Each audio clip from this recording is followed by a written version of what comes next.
Hello and welcome to another episode of the To Baldly Go podcast, and thank you for joining me on my mission to explore strange new worlds, to seek out new life and new civilizations, to baldly go where so many have gone before.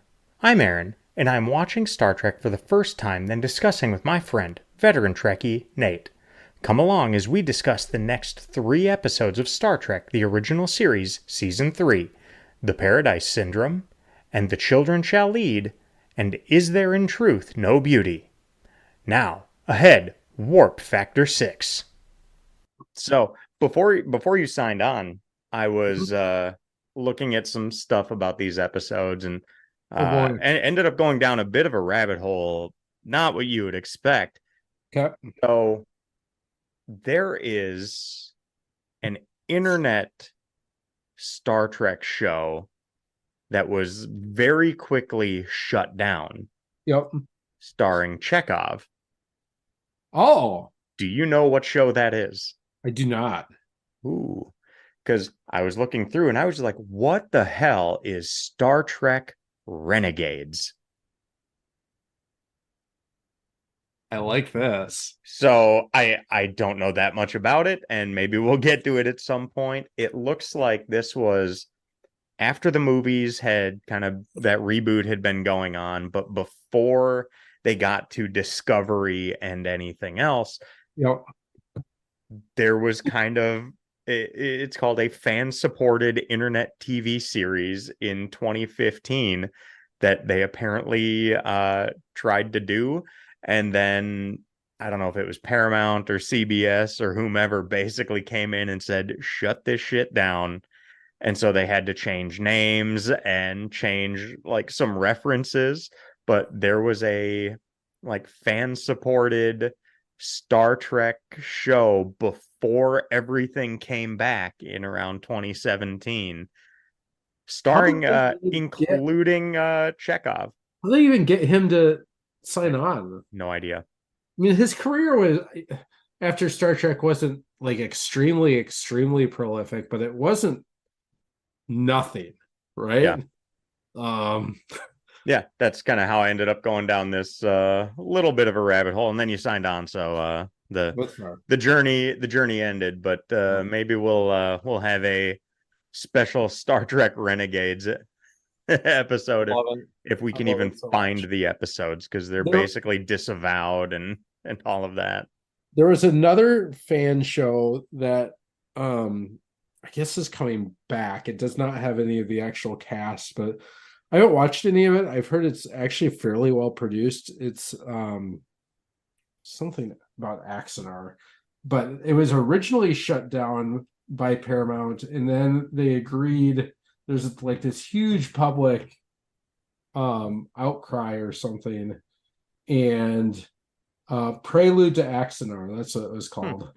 Um, and then they like raised enough money or like worked out something with Paramount to license it so that because basically the problem is if the studios don't go after the folks that do this, then they actually like forfeit all their copyright and stuff like that. Like Right.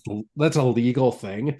Yep. So they don't really have a choice. Like even if they say, hey, this is kind of cool, we're gonna let it happen, they can't. Yep. So if I remember correctly, I think they actually managed to like Paramount liked it enough that they licensed Star Trek to them for Yeah. like a buck or something, so that they had a licensing agreement for it, Yep. and So that went on for a while. one thing I saw in this Renegades was apparently they were trying it basically as a spec production Okay. for say a new series, and they, instead of saying like, hey, yeah, we'll look into this a little bit, they were just like, nope, cut it out. And so yeah, then they changed names. Apparently the Romulans became the Regalians or Regellians, and Chekhov became the Admiral. um That's so so cool. yeah, but yeah, Huh. that might be some random little thing that I can't believe I found before you did. Yeah, no kidding. Not related to Star Trek at all, but only because we've been watching so much of it lately. And I can't remember if I ever told you guys to go watch this or not, but have you ever watched the TV show Taskmaster? No. Oh my God. So, basic premise of the show. It's on the BBC, so it's British. They did try and do a US version of it, and from what I understand, it failed pretty miserably. I've not seen any of the US version, but whatever. And the basic concept of it is, you've got this guy who's the taskmaster and then his assistant. And every season they have a panel of 5 comedians that come on and they compete in different tasks to see who does the tasks the best. And my camera just randomly shuts off these days. I don't know why. And it's absolutely hysterical because everything they do is absurd. And then because it's comedians doing the tasks, they find ways to make it even more absurd than when it started. And they are on their 16th season of this. Oh, wow. I don't think they do one a year. I think they do 2 or 3 seasons a year. It can't be that difficult to produce them. But you can watch everything on YouTube. Oh, yeah. So we've been just cranking through. We're caught up to where they are in season 16. Oh, wow. And then we went back while we're waiting for new episodes to get uploaded. We started watching season 15 from the start. And I don't know who most of these people are, these comedians that they bring on. Like, I have no clue. Some of them I've seen before, but 90% of them, no idea. Absolutely goddamn hysterical. Like, we laugh hard enough watching this show that we get yelled at the next morning by Ellie because apparently we wake her up. That's good. Yeah, not family friendly. Don't watch Shocker.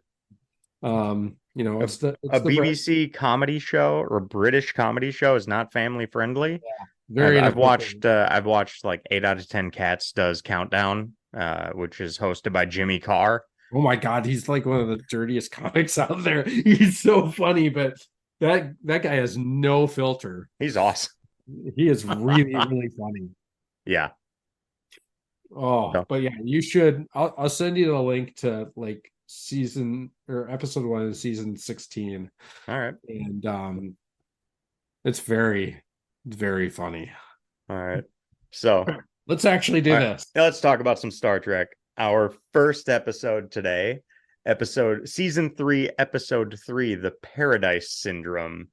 And this one, the summary says, trapped on a planet whose inhabitants are descended from Northwestern Native Americans, Kirk loses his memory and is proclaimed a god, while the crippled Enterprise races back to the planet before it is destroyed by an asteroid. Before we can go any further, my God, this was a bad episode. Yep. This I think is the worst episode we've seen. I thought this was so bad. Not a great episode. No, sure. It was I gave this one a 3. Wow. I thought it was awful.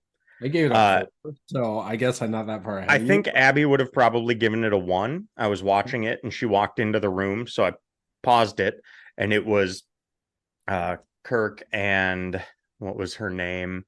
Miramani. Kirk and Miramani making out in the field, and she was like, "Oh dear God." She was like, so many things already. and that's where she left it. It was just like, yeah, it was just there was so yeah, it was such a bad episode. I was shocked to see on IMDb that it's got a 6.7 rating with 3,000 reviews or ratings on there. But yeah, it was just halfway through it. I paused it and I was like, oh my gosh, we are only halfway through. Yeah, it was hard to get through. It was so slow, so boring. And then they managed to make it worse.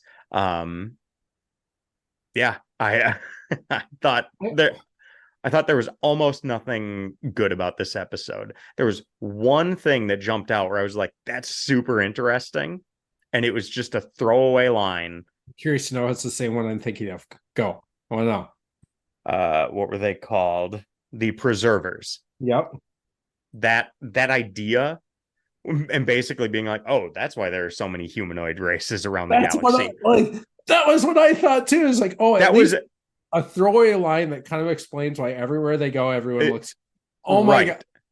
I thought that was really interesting. And then it was just like, okay, that's it. So then I made a note of that. And just like, I wonder if in the rest of the series they ever come back to this, because that's kind of a big deal, kind of a big claim to make. It's so funny because the episode kicks off and they're walking around this planet and they're saying its growth is like Earth. The odds that are astronomical. And my note on that was, and yet everywhere they go, they find an Earth-like planet with Earth-like people, living Earth-like cultures, and it's just so magical. The odds are astronomical. And then later in the line in the show, to get that line about the preservers, the wise ones who transplanted these people here, it's like, oh, interesting. Let's maybe explore that.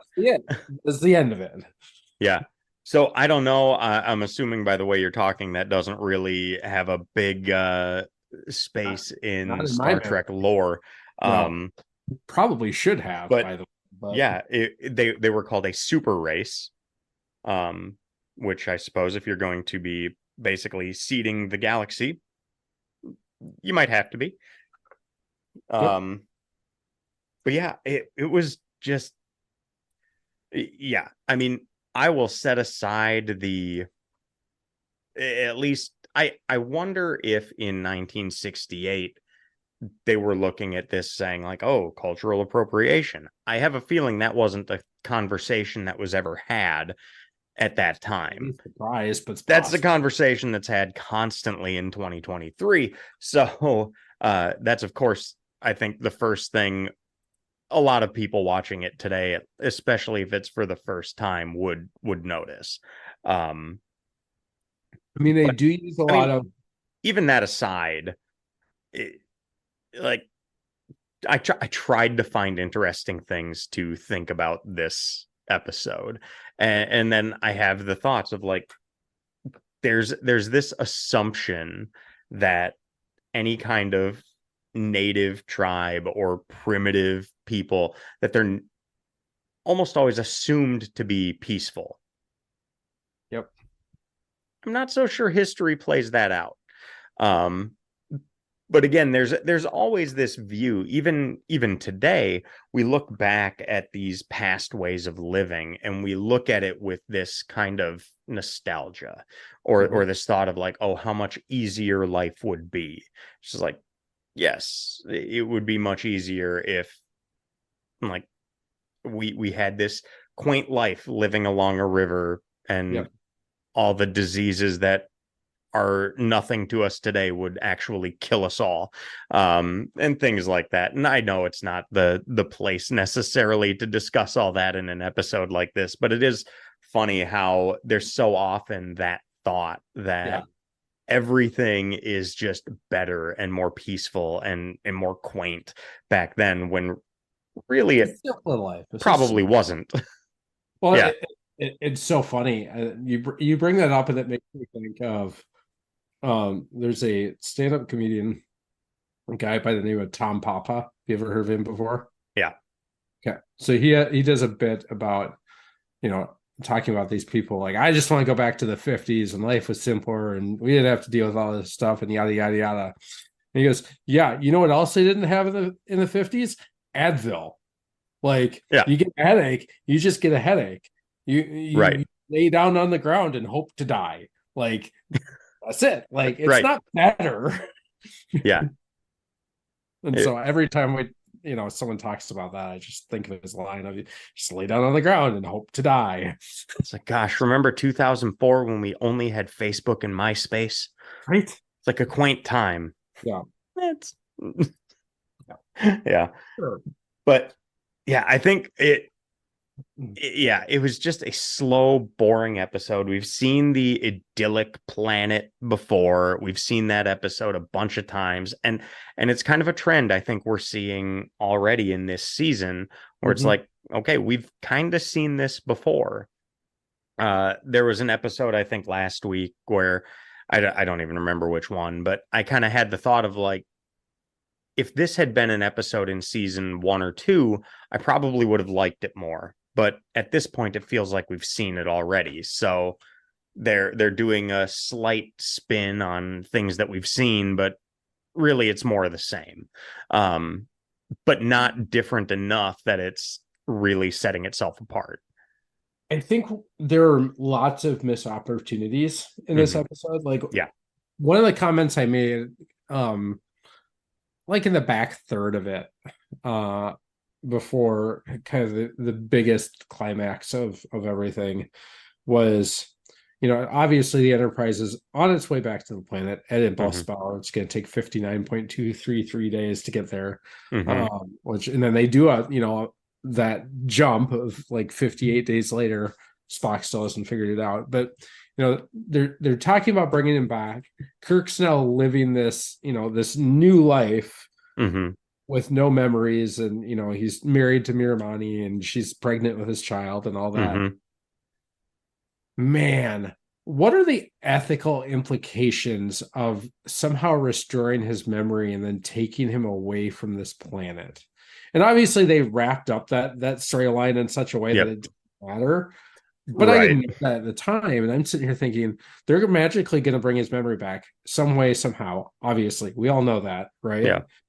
So are they just going to leave this poor woman behind with this child? And Yeah. like, what does that mean? Well, And and yeah, so I had the thought like, oh, so Kirk has a kid out there. who Okay. who I knew, mean, right? it would fit with other things we've seen in the series where they come in, they fuck some stuff up, and then they're just like, all right, Yeah, we're later. out.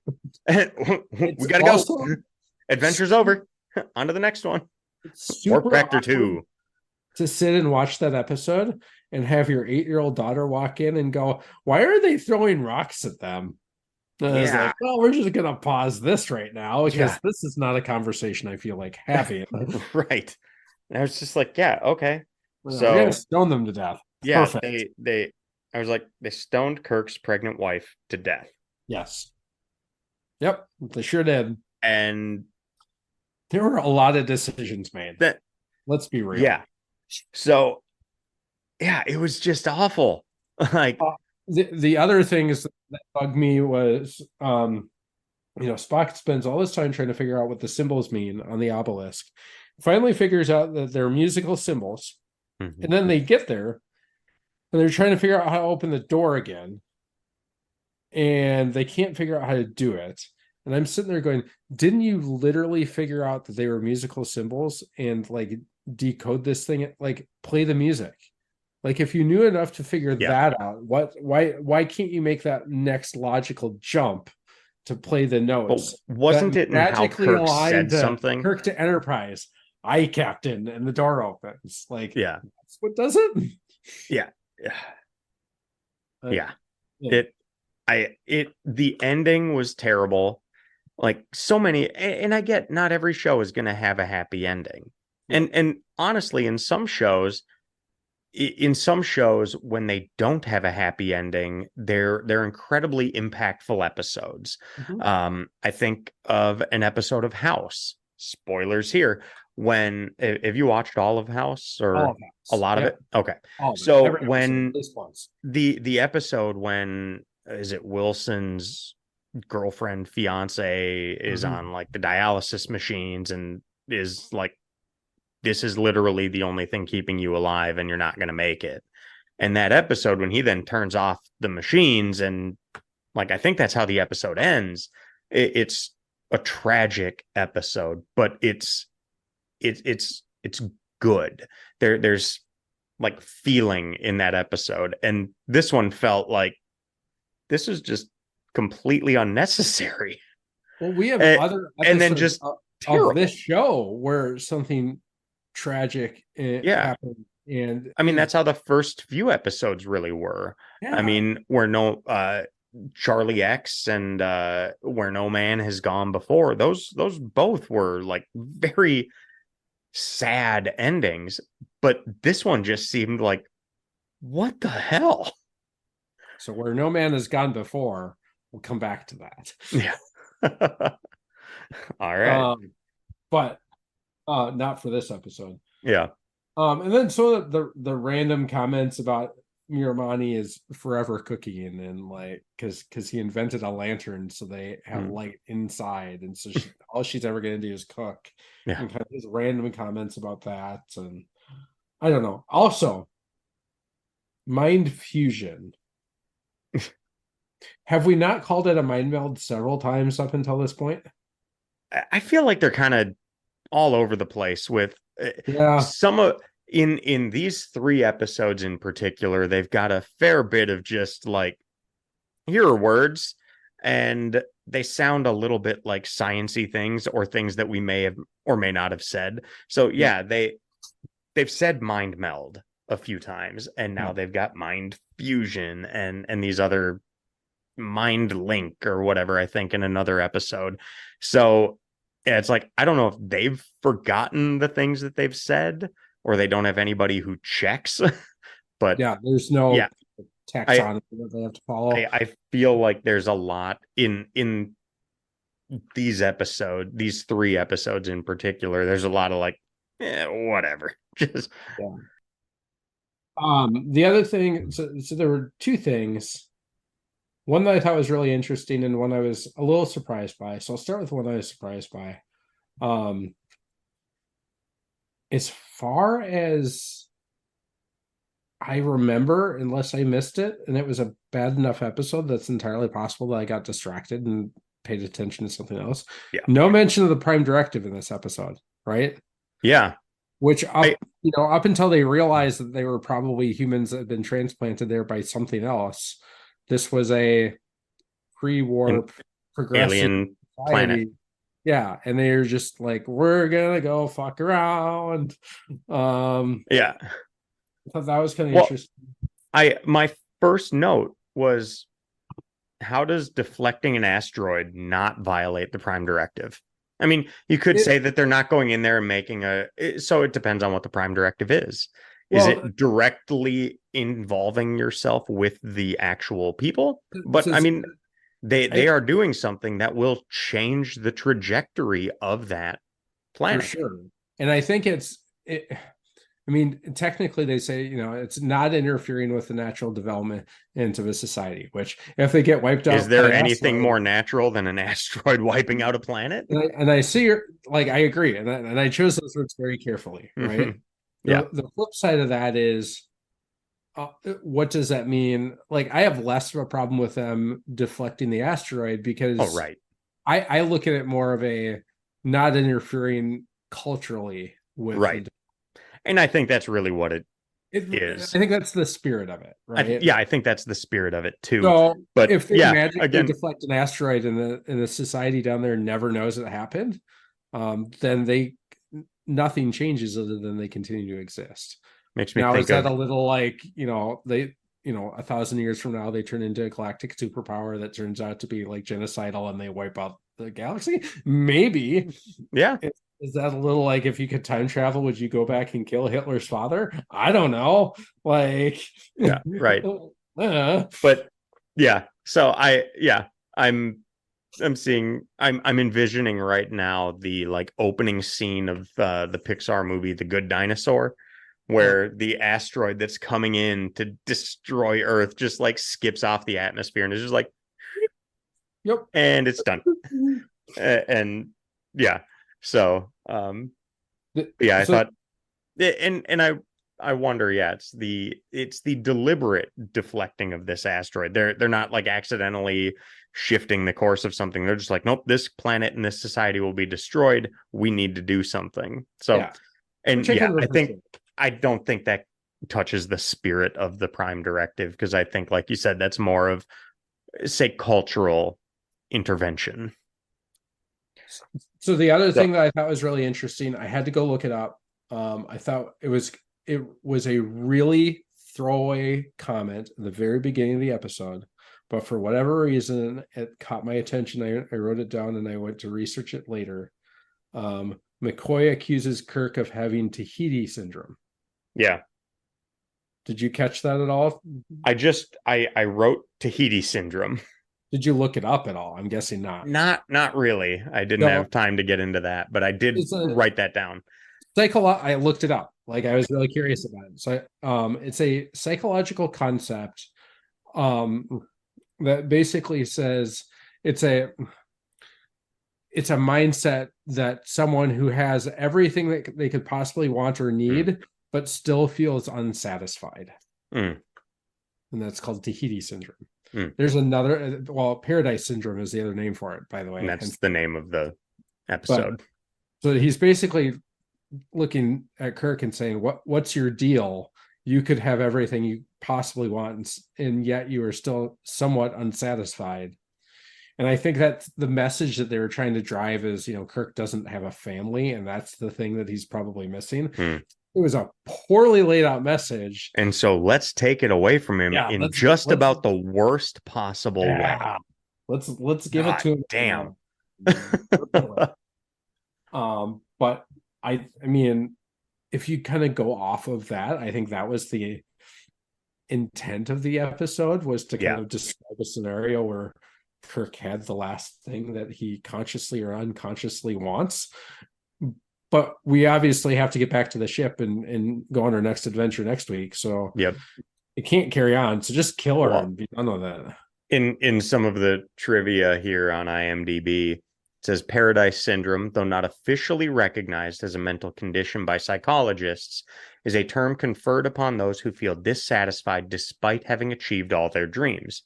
Here it is used merely to describe someone who is overworked and needing a break, whether ostensibly Captain Kirk or obliquely series creator Gene Roddenberry.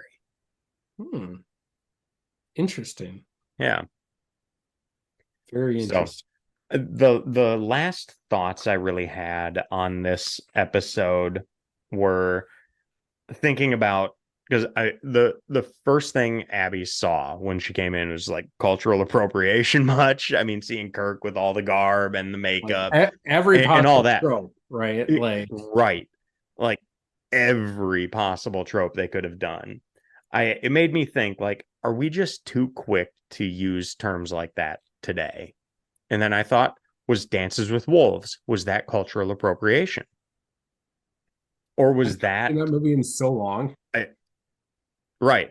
I haven't either, but was it, or did it like just speak highly of that way of living? He kind of did appropriate the culture, but because he joined it, he assimilated into the culture, and maybe that's the difference. Maybe it's the assimilation, which in a way Kirk was doing in this episode. He was assimilating into it, even though he didn't know that he was. I think some of it and he thought he was a god. The respect he might have. I mean, it's Kirk, right? Yeah. But I think some of it is the respectful usage of the culture. Yep. And let's face it, in the late 60s, they weren't, using the iconography and such of the Native American culture in what would be classified a respectful way, right? Yeah. I think I would think there that it was more poor execution than any kind of disrespect or malice. I think they were trying to treat it like this is a better way of living. Or maybe like this is kind of the dream. In this episode, for sure. In this episode, yeah. I mean, certainly if you talk about like the Westerns of the time and that kind of thing, I would disagree with that statement. Yeah. But in this episode, yes, I think that there was an attempt, despite the fact that they used all those different kind of tropes and things like that. I think there was an attempt to not portray them as, heathens or there's a word that they weren't heathens or savages or anything. That's the one word that was They weren't anything like that. It was just a peaceful tribe. Subsistence living that just weren't they weren't technologically advanced and they were content. Except for the guy who then couldn't have Miramani because Korak came, or whatever he called Kirk. himself. Kurak. Yeah. Um, I thought that actually that scene I found to be mildly amusing because it was very clear that Miramani wanted nothing to do with him from the jump. Yep. But culturally, like daughter of the chief has Oh to marry God. the And medicine man. how Then how suddenly he's not the medicine man anymore, and she's like, I'm out. and how awkward was it when he was like, "Would you choose me?" Yeah. I literally wrote, "Would you choose me?" So awkward. Yeah. It was just the most uncomfortable scene. I also wrote a comment about that, and it was very similar. Where was it? But yeah, I ended up again. I debated. My initial thought was 4 or 3, and then as I thought about it more, I was just like, it was just awful. That's why I gave it a 3. I was like, I put it lower than Catspaw, which I think I put that as a 4. I said Catspaw was at least laughably bad at points. That's Like fair. that was a terrible episode, but it was like laughably bad. And then the alternative factor was another one, but I was like, at least that one explored an interesting concept with parallel universes. Yep. Poorly done, terrible episode, but still, this one I thought was worse.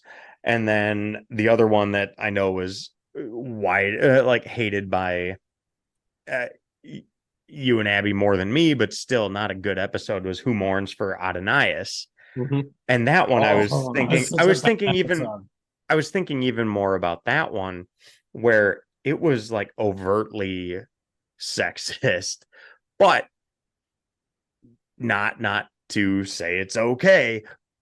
But if you've read anything from Greek mythology, at least it fit.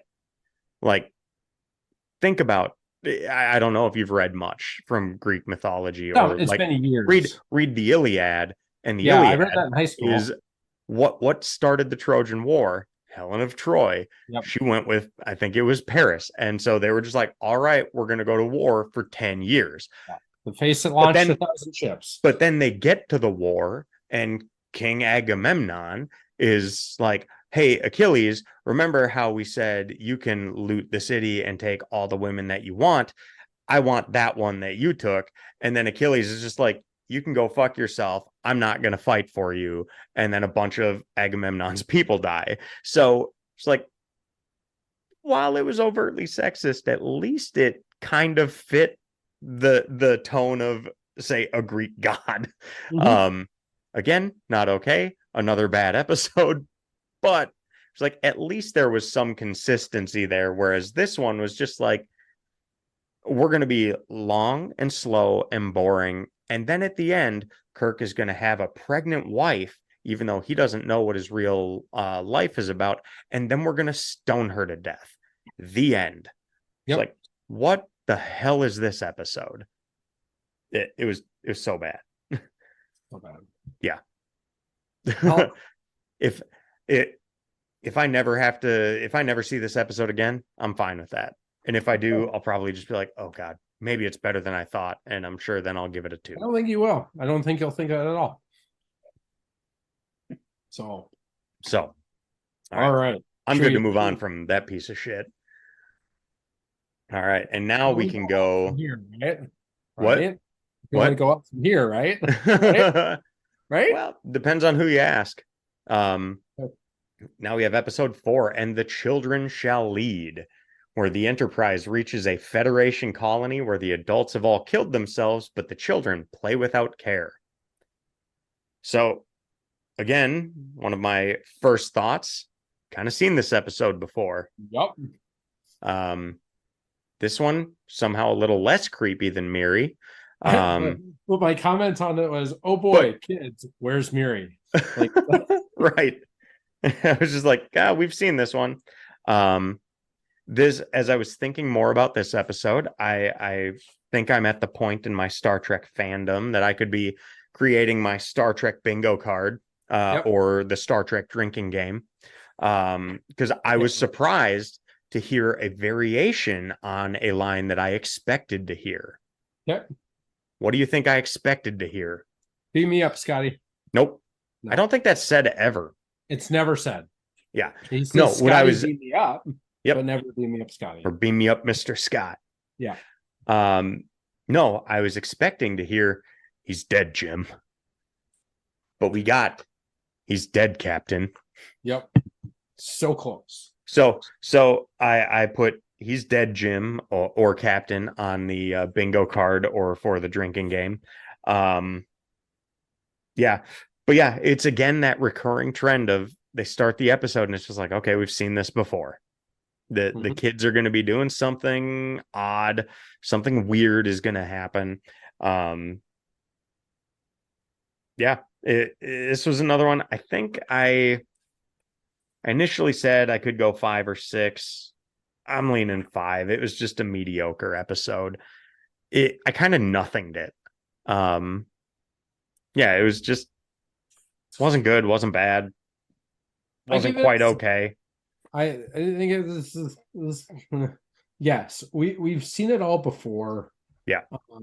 I think there were enough things in there that I found interesting enough to kind of be okay with it. Yeah. I think if you take the kids out of it, it's or the fact that we've seen like an episode of where the kids are like this, it's kind of an interesting concept. That I think was played out decently well. Yeah. It wasn't amazing. There was a lot of things. I'm such an asshole sometimes. I'm sitting there watching these kids do their thing, right? Yeah. And my thought was, if only Kirk would just play paper, like they'd be done. Right? It's like they're playing rock, paper, scissors. Right. Like, you're done, out. Yeah. Yeah, and I thought too they're doing rock paper scissors and it was just kind of weird. Yeah. No explanation as to how that like allowed them to control stuff, how they had that power. They could chant and bring this like weird alien form wherever they were. Doll's dress or whatever the hell that like it looked like my grandma's nightgown. What was that? Yeah. Yeah.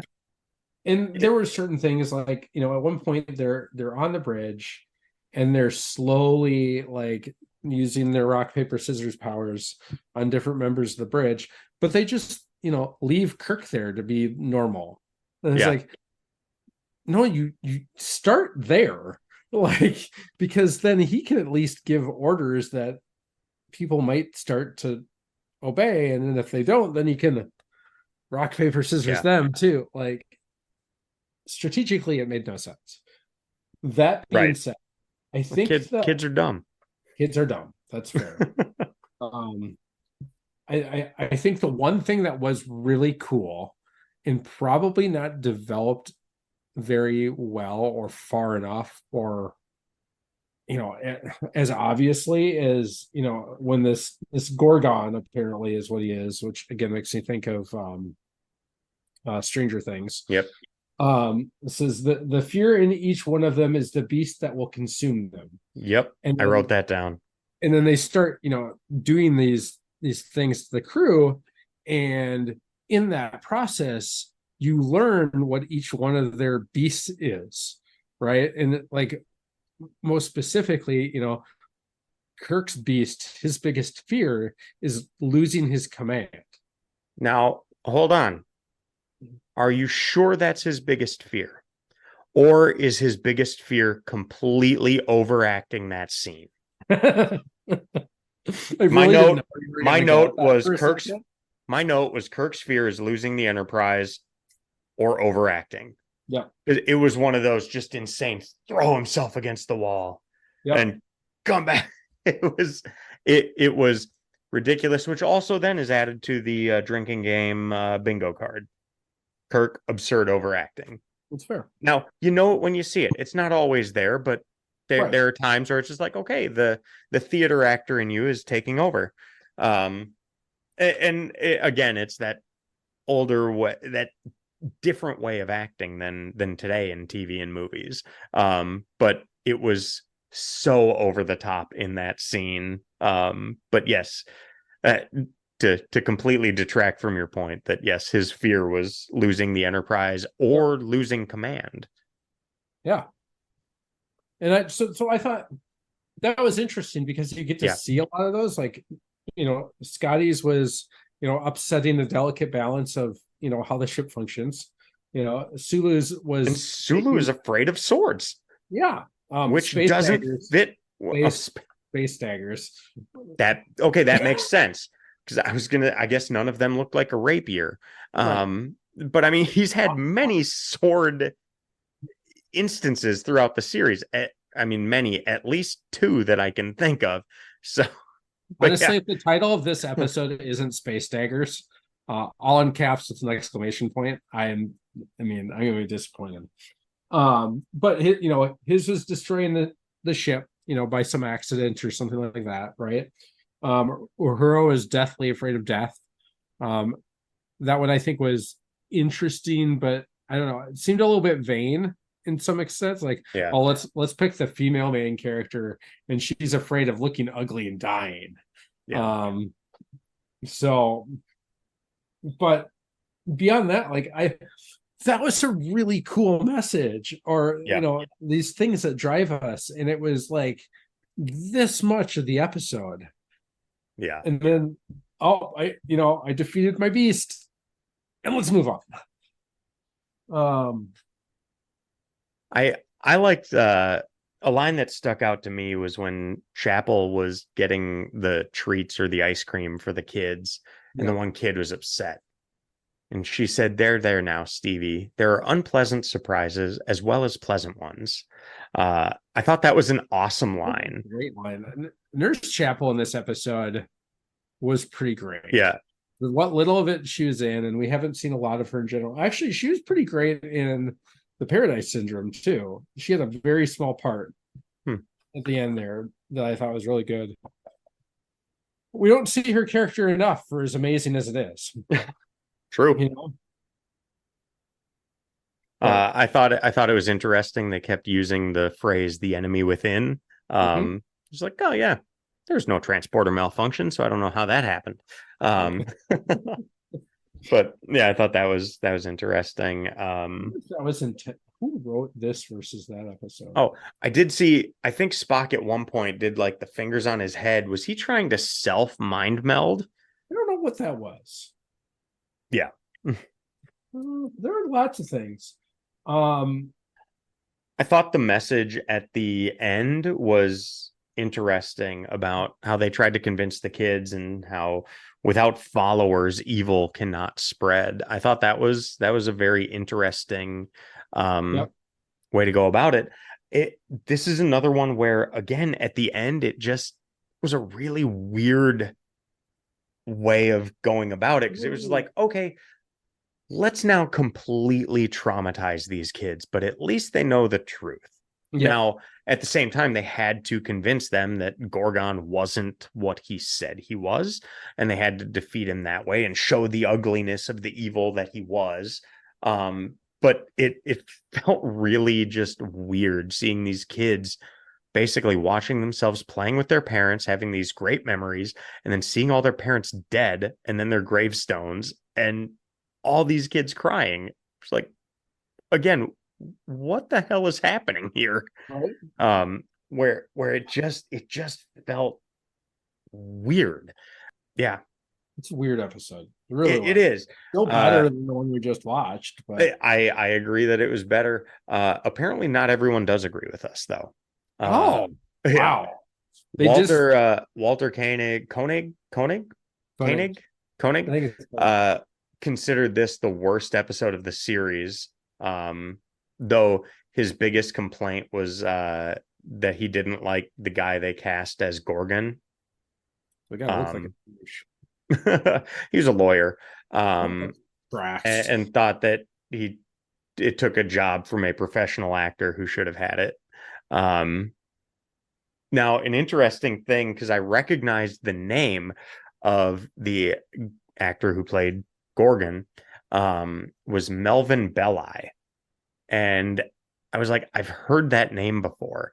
And he was a lawyer, This isn't where I had heard the name, but in just looking him up a little bit, he was the lawyer um, who defended Jack Ruby. Oh, Yeah, that's quite a name to have on your resume. yeah. Um, but he also, where I recognized the name was in the movie Zodiac. There was a radio show that the supposed Zodiac called into and requested to speak to, I think it was F. Lee Bailey.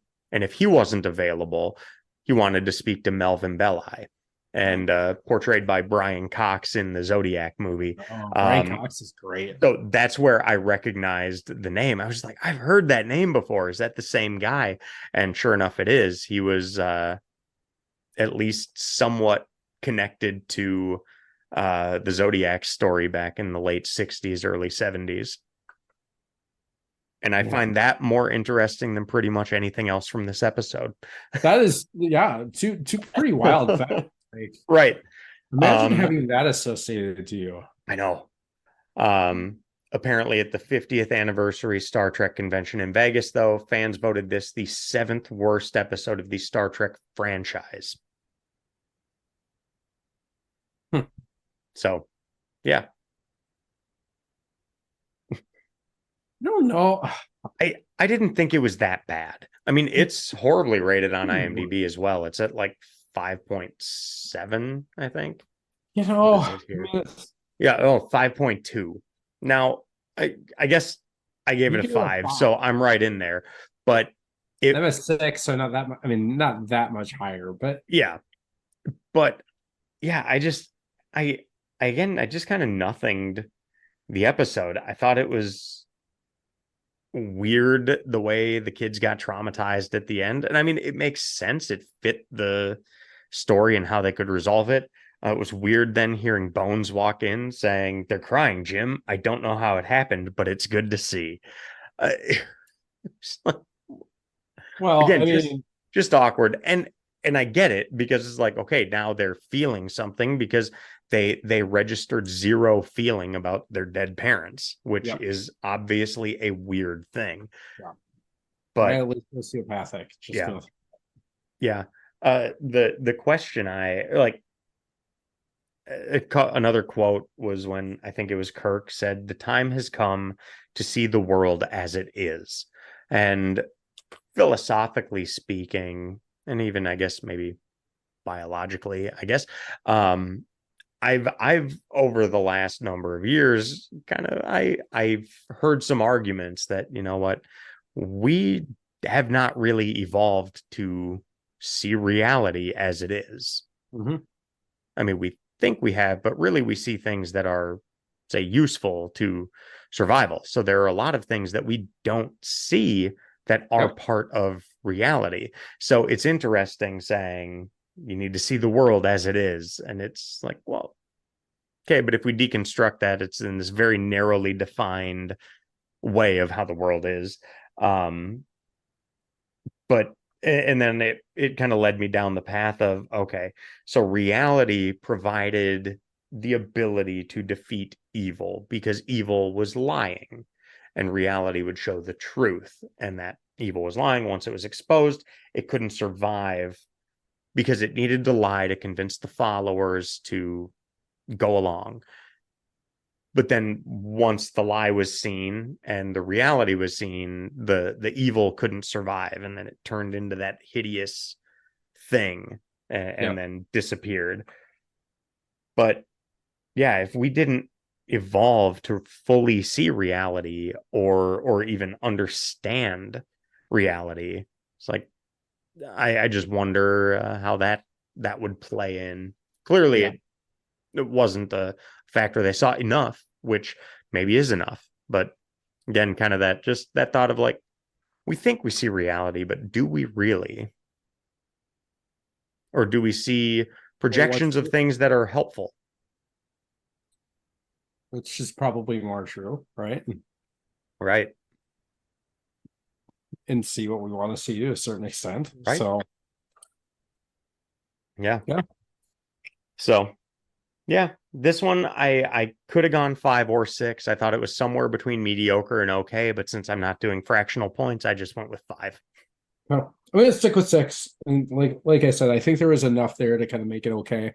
Yeah, But it was definitely a bizarre episode. Um, yeah, so yeah. I don't think it's quite the worst episode we've seen. Not the best. It was again. I just kind of nothinged it. It yeah. was forgettable. A few moments that were just like, what is going on? But all in all, just eh, I do have to ask. I'm gonna go backwards a little bit, yeah. uh, because I'm looking at the ratings and noticing this. Did you think the Paradise Syndrome was worse than Spock's brain? Do you stand by that? I think I do. I Okay. think And I I gave totally Spock's brain a 5. I I have 4. Did I miss? Oh, I must have changed it after we talked. Okay. But yeah, I thought the Paradise Syndrome, I thought that was the worst episode we've seen Okay, that's fair. I was just curious. Like so far. it's always interesting to put those two together or like take two And episodes and compare them.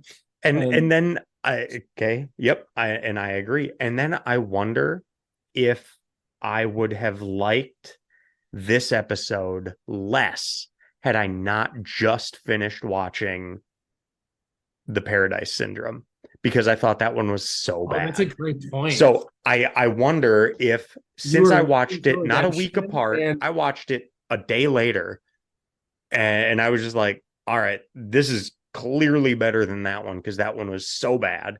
so I'm gonna pull this all the way around. Were you Mm-hmm. looking for redemption, so you created a reality that gave you redemption? Quite possibly. I mean, and what's tough is I know that the Paradise Syndrome had to be bad because I'm going in. I want to enjoy every single one of these episodes. Oh, I want to love all of these episodes. And yeah, there have now been a few where I'm just like, this is so bad. And then I'm nervous because you've said there are some real stinkers in next gen. yeah. Just yeah. I love I'm really looking forward to getting to next gen though. I I just love saw next gen. I do. It's great. It's so good. It's so much better than this. Season 1 is a challenge. Oh, really? There are some gems in there that are like, oh, this is, but there's, ooh, I get there. There's one that I really like. I almost was gonna say we should just skip it entirely. It isn't, without going into detail. It is an episode so bad that one of the main characters has more than once said in interviews that they should just remove it and never let it see the light of day ever again. Oh God. And it's in season 1. It's like episode 7 or 8. Oof. Which one is it? We'll get to it early. Yeah. Um, All right. oh no, it's not even that. It's episode 3. Oh, God. I didn't realize it was that early. So I'm presuming that, well, the pilot episode is 2 hours, so we'd probably do that plus the second episode. Yeah. Yeah. I'm very much looking forward to getting to next gen. I'm having to hold back on some things as I'm looking ahead to our trip next month. Yeah. Thinking like, all right, I got to get a book to bring. I want to have like a paperback or a tactile book, not just my Kindle to read.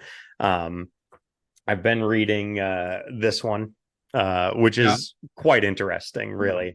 Yeah. I'm about a quarter of the way through it right now. But then I saw Patrick Stewart just had his autobiography released called Great. "Making It So." I've read it.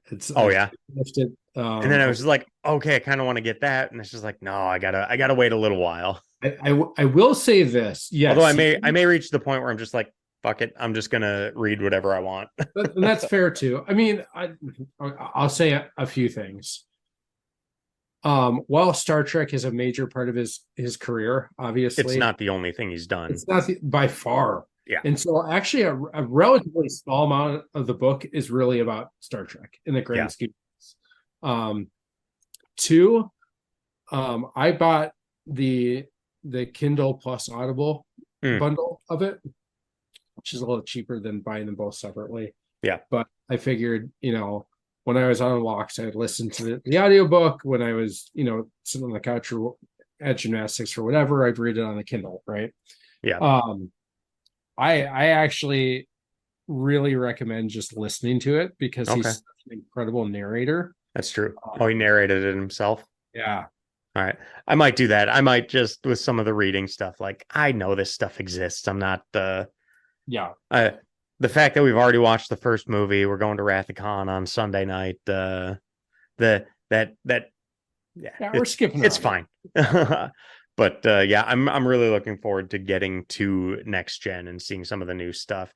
And like I ended up seeing when we were talking about the first movie and some of the trivia on there, I think they said, is the music from the first movie the opening theme from Next Gen?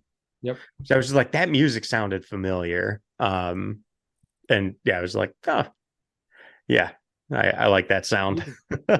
It's I am excited. Once we get to the bad episodes, like I will admit to like just being bored the other weekend and I was skipping around and I just started grabbing some of the most well-known episodes from Mhm. Next Gen. And especially after having just finished the book and he talks about some of them, Oh I yeah, was like, oh my God. I'm just gonna rewatch these and you see it in kind of a different light, which is kind of fun. But yeah, anyway, yeah. should So we go to our I don't have in too my much more. opinion, oh, I was gonna say, should we go in my opinion, the diamond in the rough of the three episodes this week? Sure. All right. In season 3, episode 5, Is There in Truth No Beauty?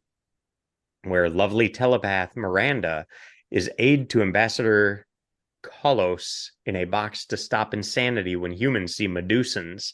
She rejects Larry, a designer of Enterprise, and senses murderous intent nearby. Yeah, this was, I think, the best of the 3 episodes. I didn't love it, didn't hate it. Again, kind of nothinged it. It had moments. Yeah, I'm interested to hear your thoughts. I think what I end up giving this, I gave it a 7. Okay. I think there were parts of it that I think were problematic and dumb and very cringy in a lot of ways. I kind of called out there. It's like, well, Abby would have hated this. Those kind of moments. Um, but man, if I didn't think that it was kind of a cool concept overall, and kind of a cool like interaction between many of the characters. Yes. Did we literally just do another Where No Man Has Gone Before and we left the galaxy again? That Yeah. we probably can't do, but god damn it, we've done it twice now. Um, yeah, we definitely Well, did that. well, the explanation they gave was a little like, okay, you're just throwing science words at this, and not giving a damn about what they No, mean. no, Because I think they were in uncharted space, far outside the galaxy, and warp speed factor 9.5 led to a space-time continuum. yeah, all of that made complete sense. Come on. Okay. So I actually had to look up what is a space-time continuum. Because I wanted to see, is it like when we've had other things where we said like this seems like a weird way to say it, and we're just like, oh yeah, that's spot on, like proper use. A And wormhole. I don't think that a space-time continuum is the right terminology for that. Maybe it is, but um yeah, it was off of the theory of relativity, and basically um space consists of 3 dimensions. Time is one-dimensional. Space-time must therefore be a 4-dimensional object. It is believed to be a continuum because so far as we know, there are no missing points in space or instants in time, and both can be subdivided without any apparent limit in size or duration. So, physicists now routinely consider our world to be embedded in this four-dimensional space-time continuum, and all events, places, moments in history, actions, and so on are described in terms of their location in space-time. And this is from einstein.stanford.edu. Okay. So that seems like space-time continuum is just unbroken space and time. So everywhere and every when you can be is. Yep. So that's where it just didn't seem to make sense. And maybe I'm not understanding what Spock said, but like it made us go to a space-time continuum. I just glossed over it. I was just like, I went wormhole and they showed up there, and that might not yep. even be what they meant, but that's where my mind went. So, oh yeah, and I think that's kind of what it meant. But yeah, the way they said it, I was just like, I don't think that means what you think it means. that word. But at the same time, I don't think they really cared. No, not at all. But yeah, I thought it Well, was oh, go ahead. no, I think you were going to say exactly what I was going to say. So continue. Probably not. I was going to say I thought it was an interesting reveal that she was blind Oh, yeah. and that she had a sensor dress, and then she was basically like, "Okay, you want to talk shit? I can do all of this stuff, and I know my surroundings better than you do, and I can't see a damn thing." Yep. I thought that was pretty interesting. She was like, It's, I'm 1.4 meters away from that door. Can you tell yeah. me with that kind of precision? I was like, It's an interesting commentary on disabilities and yeah, what people can do despite having them. yeah, I thought that was a fun twist yeah. I thought that was a good twist. because they don't really like she goes through all the steps of I'm going to put on the visor and do all these things Yep, like you can see, and they just kind of explain it. The reason why that works for her is well she's kind of different, yep. so it's She's a born okay. telepath. Yeah, she studied for years on Vulcan. Like, And have they addressed any of this telepathy before, no, or is it just like it's was a again? one-off It or seems like they're just throwing these things in there that are just like, oh yeah, this is a thing. yeah, Like, or human telepath. are you a born So, telepath? Yeah. Oh, and then so you went to Vulcan to like develop it. yeah, It's just like, okay, so that's a thing. Um, just but kind of I think the whole concept, like, I think this is one of the more aptly named episodes. yeah, Like, I loved the commentary of, beauty versus ugliness and what does that mean? And it's, who's to say that the Medusans are quote unquote ugly just yeah, because if you look at them, you go mad. And I'm pretty sure Medusa at, in a mythological form was so beautiful that you went mad from looking at her, and maybe that's yeah, intentional to flip it around. um but also the ugliness that shows up in different ways, right? It's not just physical ugliness, it's the jealousy that Miranda feels for Spock hmm and the threat that she feels of him trying to take her role that hmm she so desperately wants. It's the jealousy that Larry has of Kalos, that he can love her but she doesn't love him back. Or hmm I couldn't really figure out if there was like an actual relationship there and she was leaving him to be with Kalos, or if he wished there was a relationship there and it was like an unrequited thing. That was a little fuzzier to me, but the ugliness in those interactions, that I thought was interesting. yeah. And I think they developed that fairly well. Considering the Now, last couple of episodes, the messages have been a little muddy. yeah. Now, in this one, I know in the title they talk about beauty. Did they say in the episode that the Medusans were like ugly or anything? Or is it just if you lay eyes on them, you will be driven They mad? do. There's a whole scene where they talk about um, the ugliness of Hmm. Kalos versus the beauty of humans, and Okay. they do reference that. I did, like, at the beginning of the episode, I was a little bit, I think, irritated that they named this, alien race that nobody can look at Medusans, like, oh, how convenient.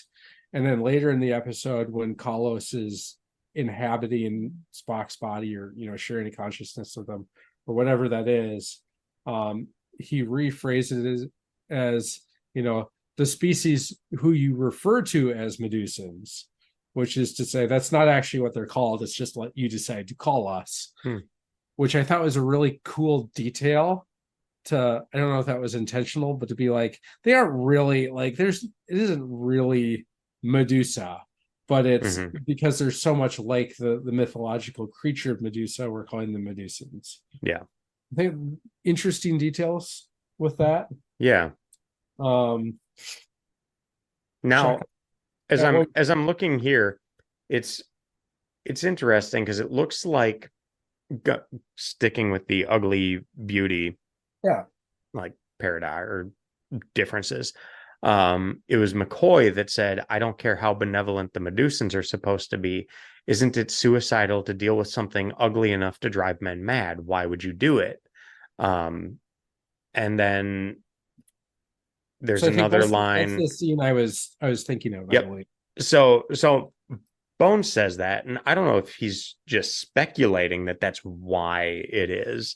And then let's see, Kirk at a later point says, "A meeting of minds is all very well, but what about love, Miranda? You're young, attractive, and human. Sooner or later, no matter how beautiful their minds are, you're going to yearn for someone who looks like yourself, someone who isn't ugly." And Miranda says, "Ugly? What is ugly? Who's to say whether Kalos is too ugly to bear or too beautiful to bear?" So it's kind of ambiguous there, I think. I mean, there's the assumption from Kirk and from Bones that they're so ugly, so hideous that it would drive them insane. But we don't know if that's necessarily the case. I don't know if I agree with that, because she doesn't refute the fact that they're ugly. Her rebuttal there is that their minds are beautiful. Well, what she asks then is, like, what is ugly? And who's to say whether it's that they're too ugly to bear or too beautiful? Maybe they're so beautiful that the human mind can't handle it. Yeah, I mean, I guess. And then that question really isn't answered because people look at it and turn insane. It's rhetorical, right? You can't really answer that.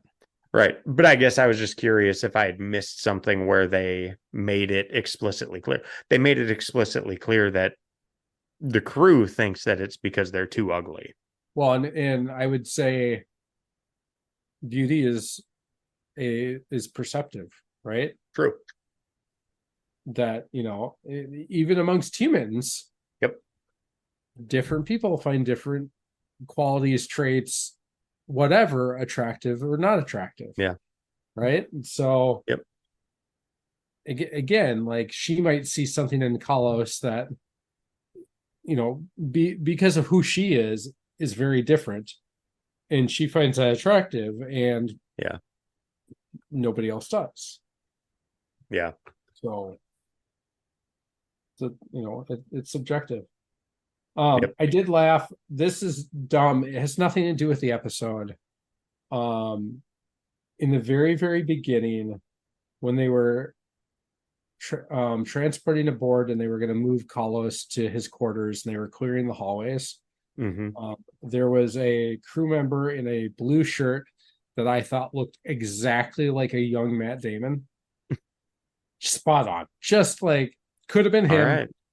Just making an uncredited guest appearance in Star Trek, when he was probably like an infant. I don't know what year he was born, but maybe not even born yet. He was born 2 years after this aired. Okay, so this is father. I don't know. That's such a stupid random comment, but it just stood out to me, like, oh, it's Matt Damon. What the hell? Yeah. And we see so the actress who plays Miranda was also a guest star in an earlier episode of this. I saw that. I did not know that when watching it, but And yeah. Abby would have caught on to this, and we'd be having a whole discussion because she later shows up in Next Generation for an entire season. Really? Yep. Not as this character, but as the other character? Nope. Completely different. So I mean, they're not beyond doing that, seeing as was it the all the time. Spock's father has played like 4 different people even so far. Vulcan, a Klingon, a Vulcan, a Romulan. Yeah, lots of different players. He was, I think, the Klingon pilot in the movie. Yep, sure was. Yeah. There we got another He's Dead Jim. Larry now, got the short end of that stick, didn't he? Yeah. Yeah. So also, can we talk about the fact that it was almost a throwaway comment there too, that he was one of the designers of the Enterprise? Like they mentioned it. I guess I didn't even pick up on that. Yeah, like in the very beginning of the episode, Scotty's there and he's waiting for this guy to come aboard because he wants to spend some time with one of the people who designed the Enterprise, and then they go off. And then later on after dinner, they like Scotty's trying to get him to come down to the engine room, and he makes that comment again. But that's kind of it. Like they don't really deal with that much. And I feel like that should have gotten more play. Like you had a designer of the ship on board. Like, how cool is that? Yeah. But yeah, he got the raw end of that one for sure. Yeah. They going way back on this. The first note I made, willingly bringing Medusan ambassador on board at risk of driving any person who sees him insane. What could go wrong? No. Nothing. It's going to go perfect. Now, granted, again, you can say that about just about any story, and like, yeah, if they make all the smart decisions, you don't have a show to watch. So, but yeah, I was just like, oh, what could go wrong here? Again, before they just before they revealed that she was blind, I had the thought like, man, she's looking like really weird. It was like she's nailed the dead eyes. Yep. And then she's like, oh, you're blind. Well done. Yeah, I had the thought like it was just weird. Like she was looking near them. And you could tell she transitioned perfectly. Yeah. I thought that was really well done. Well, and also good guy McCoy for being like, no, I didn't. It was nobody's business that she was blind. Yeah. It wasn't relevant to tell anybody up until this point where she was suddenly going to go do something that, in his opinion, was crazy. Yeah. Now, maybe it was, maybe it wasn't. Maybe she really could have done the job. It kind of defeats the purpose of having that plot device of, Spock going mad and yada, yada, yada. But, good guy McCoy for being like, no, I'm going to be a good steward of her medical history, and nobody needs to know this about her because it doesn't matter. Yeah. Kind of appreciated that moment. Yeah. A couple other thoughts I had on this one. Where was it? I thought it was weird. Like I noticed when they do different camera angles or different camera tricks. So it was weird when they went with the sort of first person view from Spock with the fisheye lens. So everything seemed a little distorted, but you're seeing a different angle of the crew, and you're seeing that like straight on shot with Kirk, and then you see Spock's arms coming in punching and the fight, and then they switch the shot and then they go back to it. It was an interesting thing they did. It felt weird because it just didn't fit pretty much anything else we've seen to this point, but at the same time it was kind of a cool effect. But they did a few of those in this episode that they were doing different characters. They did, and they got progressively weirder, like stranger, and I Yeah, think it was supposed to be. Like, I think absolutely. they were trying to make you feel as Spock might have felt Yeah, in situations. But there was it was a bit unsettling. in the beginning that I made a note of, Spock goes to put on his visor, and then it's the effect of this red thing coming up on the Yep. camera. I thought that was really cool. And there was Yeah. another scene where they come off the turbo lift onto the bridge, and it's a view from in the turbo lift looking out Yeah. over the bridge. And that was like a cool camera angle that you just never see them do. So Right. then to have that kind of fisheye wide angle Spock thing, it kind of fit with we're Oh yeah. trying some different things in this episode. Yeah, and I think that's great that they're doing that. And yeah, it was just yeah, it was very different, and I made note of it. Um yeah, I liked a couple of the lines at the end as they're kind of wrapping everything up. And I think this episode is a bit better in that they did kind of have a wrap up for everything, that maybe that's what was missing in the previous two episodes, because the first episode that we talked about ended with Kirk just literally over his dead wife. Mm-hmm. And then it was like, all right, we're out. Yep, gotta uh go. and so that was, you didn't get that kind of release of tension at the end of the episode with the banter on the bridge or anything like that. And Yep. then kind of the same with the second episode, that it was like, okay, we left off with these kids being traumatized, and now we're going to station 4. Right. And that was just kind of it. But this one, I liked that they had they were wrapping it up. Like, they were able to transport them, and she and the ambassador, to wherever it was they were going. And they had a few I liked some notes, or some quotes in there, where Mhm. Kirk gave her the rose and Miranda says, I suppose it has thorns, and he said, I never met a rose that didn't. That was such a great um line. and then that was followed up by when Miranda said, the glory of creation is in its infinite diversity. And Spock says, in the ways our differences combine to create meaning and beauty. I thought that was, again, just a very interesting comment, nice comment at the end of the episode.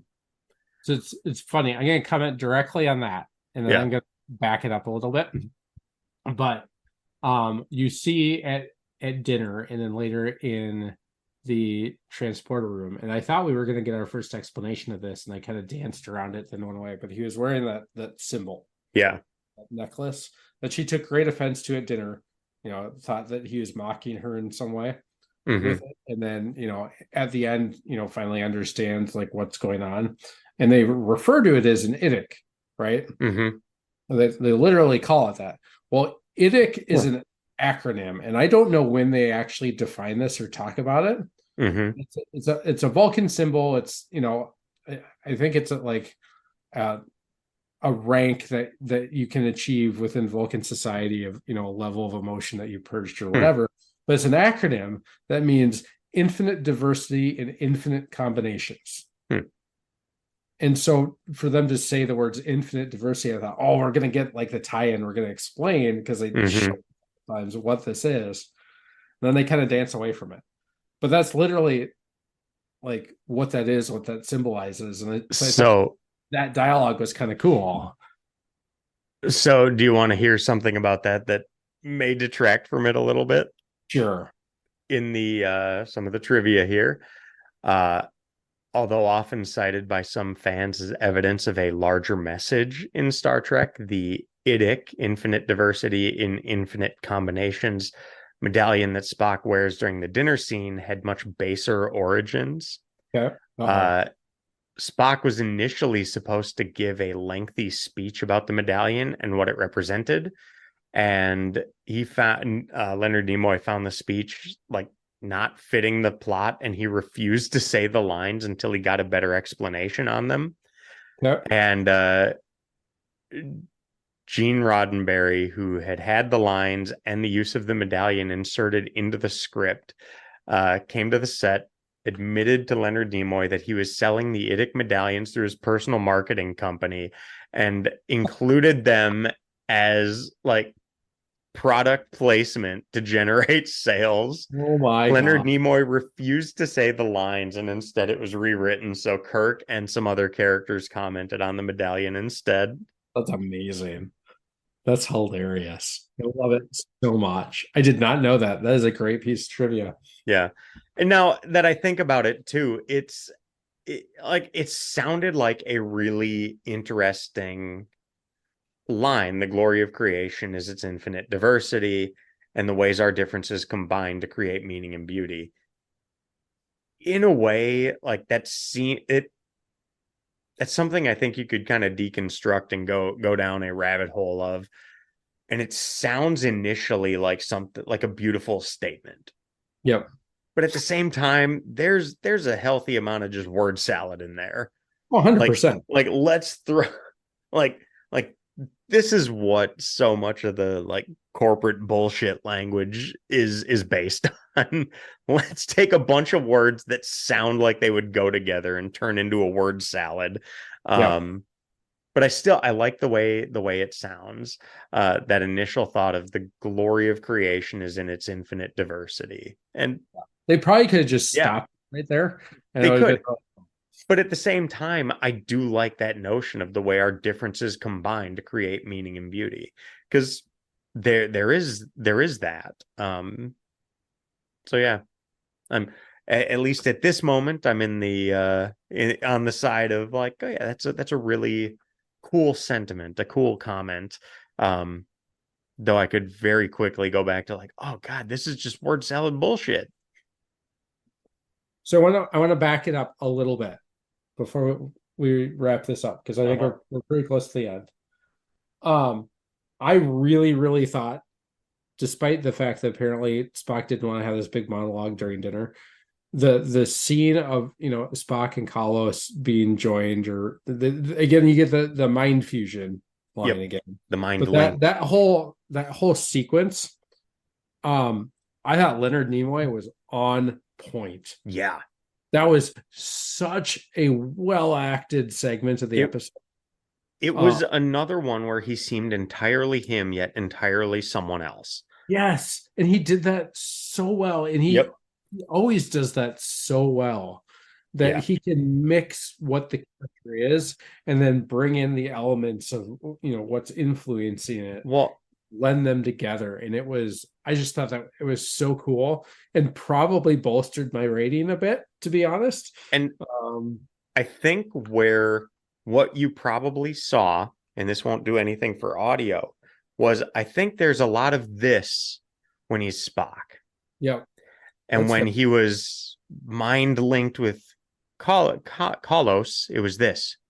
His eyes were actually open. His eyes were open. I With mean, with the he's not full French Stewart normally, but his eyes were more open. And for a character who has so little emotion, supposedly, yeah, he was so expressive and like but in his also way. He expressive wasn't with. this deadpan speaking.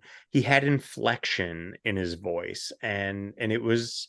But it And was then a weird blend of expressive, but I wouldn't call it emotional either in a lot of right, respects. Like it was like he was walking that line of still being Spock and non-emotional, but right, being Kalos and being expressive. yeah, It's just wild. It was so good. yeah. I my initial thought on this one was give it a 5 or a 6, and I think I'll give it a 6. I'll say it was an okay episode. Um, I in talking about it, it was okay. Wasn't great, wasn't bad. Definitely wasn't bad. Had a lot of interesting points that, like you said, that Spock performance was really good. In how he did that and portraying that almost split personality. Like at one point, uh, I liked when Bones was like, "That's not Spock. Oh, that's Spock." I thought Yeah, that was pretty there it good. is. He was like, "Are you saying I haven't read this? Oh, that's Spock for Yeah. sure." So I thought that was a good What's the general Just rating well on this done. episode from folks? 6.9. Okay, so it's generally, I Yeah, mean, that's a C's get to be. generally a good Yeah. on our rating scale of what the different numbers mean. It's Yep. round up to good. And yeah, I am. I I'm stick with happy. it as okay. Yeah. I was just afraid that we'd find out that it was like a 2, and it's like, what do we see in this episode that nobody I else? yeah. And again, I Yeah. said that like after watching 2 really bad episodes, we needed something that was actually. Right. I don't know. I think it was really good. Like, I just enjoyed it. Right. I would watch it again and be very happy I was watching it again. To just put it in perspective, the Paradise Syndrome, 6.7. What is how? How are they on almost equal footing? I know. I I don't get it. I don't either. I don't But get that. Okay. yeah, that episode I absolutely hated. Yeah, this one it was yeah. That's about right. Well, next week we'll be skipping out of season 3. We'll be doing the Wrath of Khan. Okay. Yeah, because you're going this weekend to that, We're right? going Sunday night. Okay. All right. So So I think I can do basically. Actually, do you want to do Thursday again next week? sure. Okay. Tentatively, Let me know. I don't see why not. I don't think I can do right now. I can't do Tuesday or Wednesday. That's fine. For sure, not Wednesday. Okay. I'm going to a concert, I guess. I didn't know that, but I Ooh. guess Boombox. Yeah, I don't know. It's I a can't. work thing. Like they Okay. bought a bunch of tickets I was gonna and say no judgment. Concerts are fun, and the last concert I went to was like 2 weeks ago, and we went to Hanson. well, yeah, we talked about that last week, and it was actually good. It was fun. This Um, they're like a DJ and a guitar player or something hmm, like it's like 2 guys. Um, and yeah, it's a American rock duo. Um, background is DJs, but what like who does what? I don't know. One guy plays an instrument, the other guy's a DJ. They're supposed to be really good. I don't know. I didn't know I was going until today. Like it's like, hey, we're doing these dinners. Like, cool. And he goes, and we're going to the concert that night. All right, sounds good. By the way, you're going. I am. Yeah, we bought you a ticket. Okay, okay. I guess I didn't know that, but the tickets are like $20. Like, Yeah. it's not like they're well known. I'm not going to see Taylor Swift. Yeah. Like, but Oh, anyway, I so speaking of concerts, I totally want to unironically go to the Creed concert in Jacksonville next September because they oh, are touring again. They're doing the Summer of '99 tour. Now, what would really sell me on it, and I may just wait and get tickets closer to it, is resale. Nickelback open for him? No, Three Doors Down is touring with them for a portion Yeah. of the tour. I love Three Doors Down. I'm just saying. So Creed is. I'll preface this by saying I like Creed. I have no Yeah, problem with Creed. But they're another one of those bands where everyone loves to like hate on them I know. Everyone for no good loves to reason. hate on them. It's just like Nickelback. Like, Yep. oh, Nickelback. Like, man, you guys know a lot about Nickelback for hating them so much. Like, I don't Oh, understand this. no, I loved it. So the Texas Rangers won the World Series, and their big thing in the last like month or the last bit of the playoffs was apparently somebody released that they had been listening to Creed in the locker room. And so the Vikings started doing that too. And so Kirk Cousins, after a win, was just like, we just started playing some Creed in the locker room. They were taking us higher. And when they first did that, I was just like, I totally listened to a Creed album in its entirety while I was cooking dinner, like earlier that week, unironically. There's nothing Like, wrong with that because music. it brought me back to 8th grade. Yeah. And I still I can't hate their music. I get it. I I totally get it. I So at the same time I would refer to the amount of Creed I listen to as an embarrassing amount because it's more than one song every once in a while. can I top that in a different way. I Go have a ahead. screenshot of it somewhere. It's been a couple of years now, but I'm sure it's still true. I got a notification from Spotify one day, um, congratulating me, and quite honestly, I own this because I love them and I don't care, for being in the top 1% of listeners for Blues Traveler. Oh, fuck yes. Yeah, like I don't love their most recent album, but I haven't listened to the one that just came out yet. hurry up and hang around. I've listened to that album so many times. I love Blues Traveler. Hurry up and I hang. I'm I got a I'm runaround. no, I am not. It's their album that came out in 2017 or 2018. That album is fucking amazing. If you have not listened to it, I have one, listened to go all their fuck albums and I yourself. have no recollection of this one. Oh God, We're it talking about is. John Popper, harmonica. I don't think we're talking about the same band. Oh, Yeah, we sure are. yeah. Holy crap. Hurry up and hang around.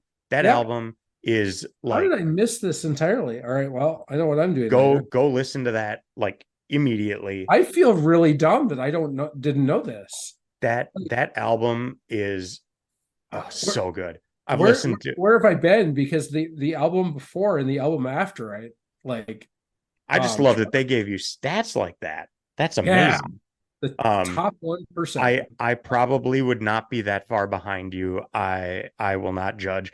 I did I not know that you were a I blues fan. seriously, I almost went to Ribfest in Mankato to see Blues Traveler, but it just didn't work on the day that I was going to. I've seen them Um, twice. I would Wow. love to see them.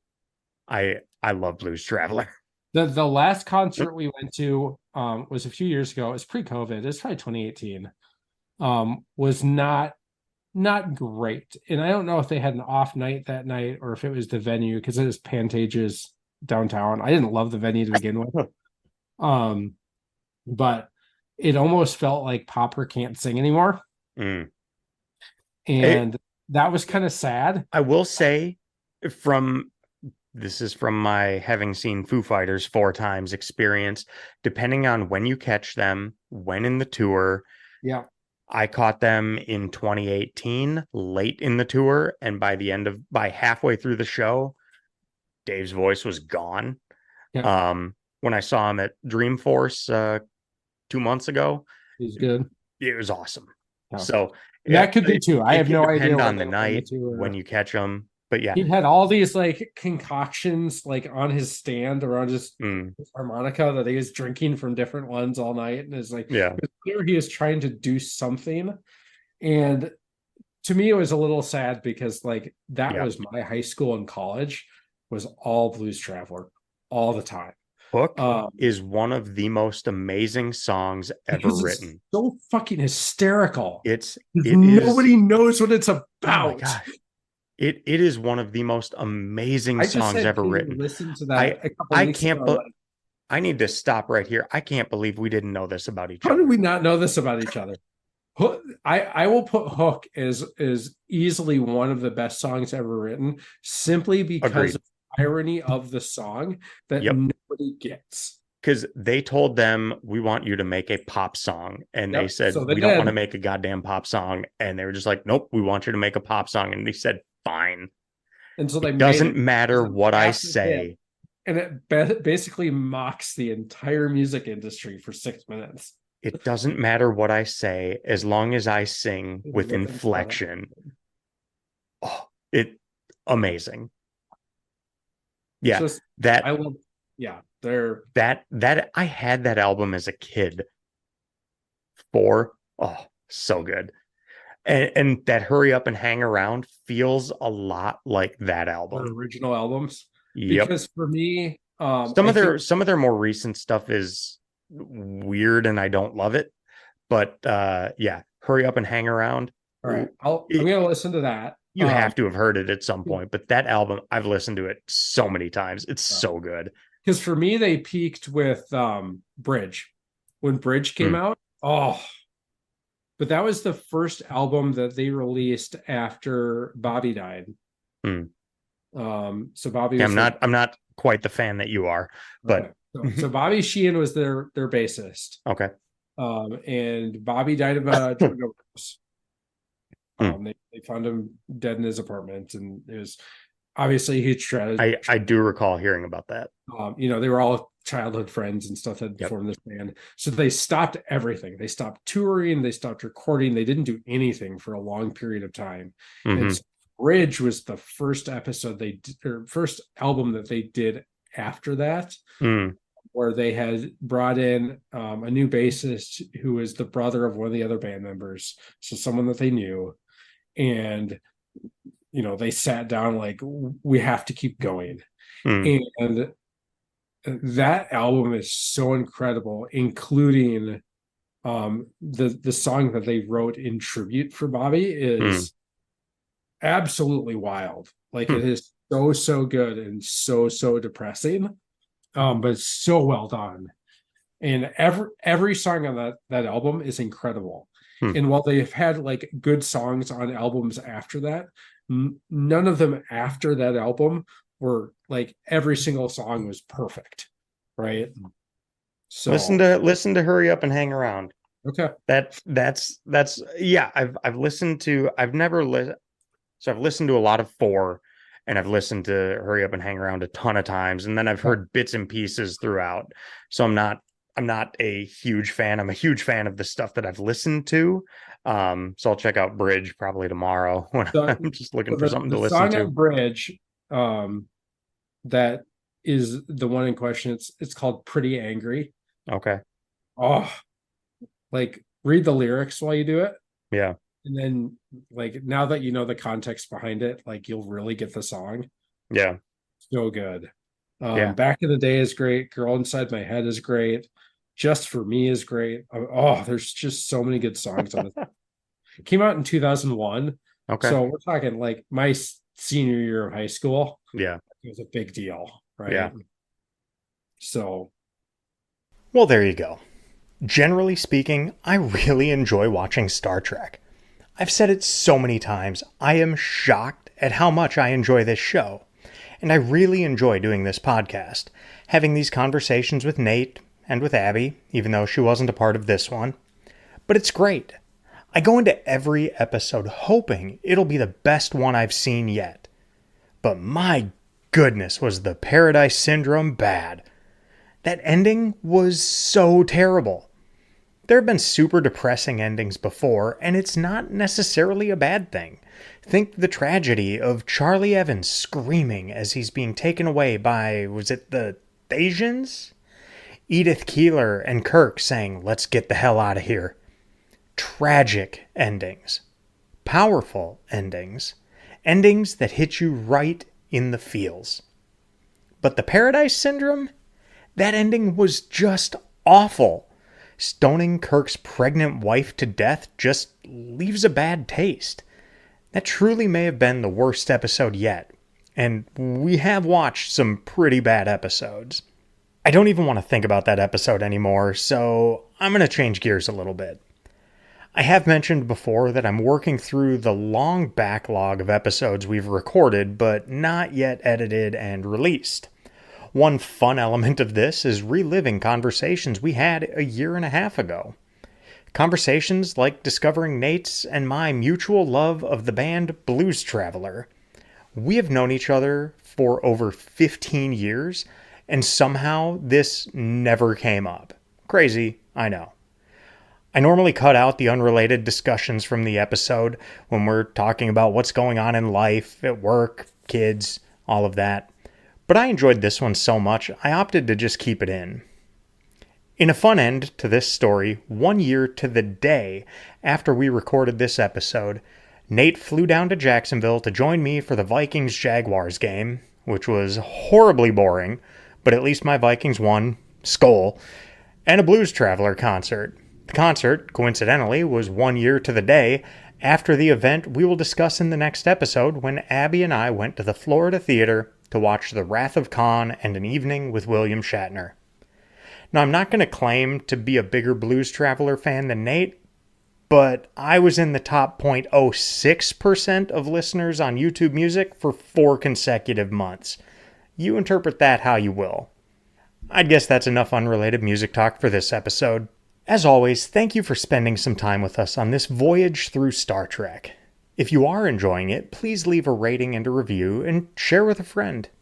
If you're watching with us, a reminder that our next episode will be skipping ahead to Star Trek II: The Wrath of Khan and recapping our special evening with William Shatner before we get back to the original series.